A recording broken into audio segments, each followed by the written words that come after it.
All right, Michael. This is supposed to be Alabama's biggest test on both sides of the ball, but let's focus on the defense, which has kind of been a topic of discussion throughout the week because of all kind of the weapons and kind of the different things that Ole Miss's offense does. What are some of the highlights of what they're doing so far this season? I mean, they have always do they do fast, they play fast, and that's always going to be kind of the first thing that people look at.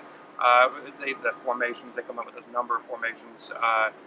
Not necessarily as many. They almost have more formations than they do plays because they disguise a lot of things. But the running game is kind of as Nick Saban talked about today, is almost it's underrated in a sense because you look at the numbers and you don't see big running numbers, but a lot of their passes, they're short passes, the dumping off, they count as passing yards because there are forward passes, but they are in a sense they're essentially running plays. So it's multiple. They get the ball to the perimeter and they try to beat you in space. I think the thing that Saban maybe appreciates most about the Ole Miss offense is a third-year quarterback in Bo Wallace.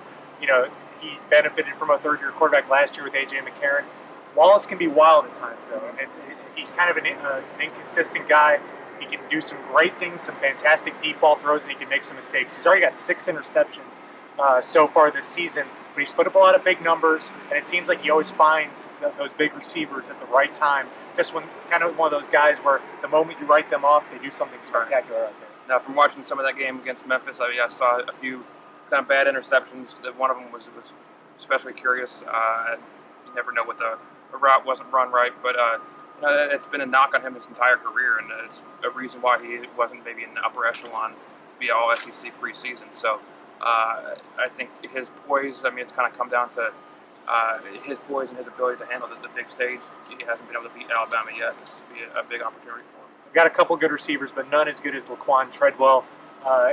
It's uncertain how they're going to match him up. It doesn't seem like the way Nick Saban said Monday, they don't really move him around all that much, but he's kind of that good where they can kind of just get the ball to him and get him in space. And an ongoing competition between Tony Brown and Eddie Jackson this week to kind of see who's going to match up with him. We really didn't get much clarity on that today. No, he was very short with that answer, but I think just in my mind, if Eddie Jackson is 100%, he's got those long arms. He's a little bit taller. To help with the taller receiver like Treadwell, that might be a possibility, but we don't know how healthy he is, so that's to be determined. We're going to keep hearing the term, this is the best team since last week, the previous week. Alabama's entering a pretty rough schedule, but it gets started Saturday at Ole Miss.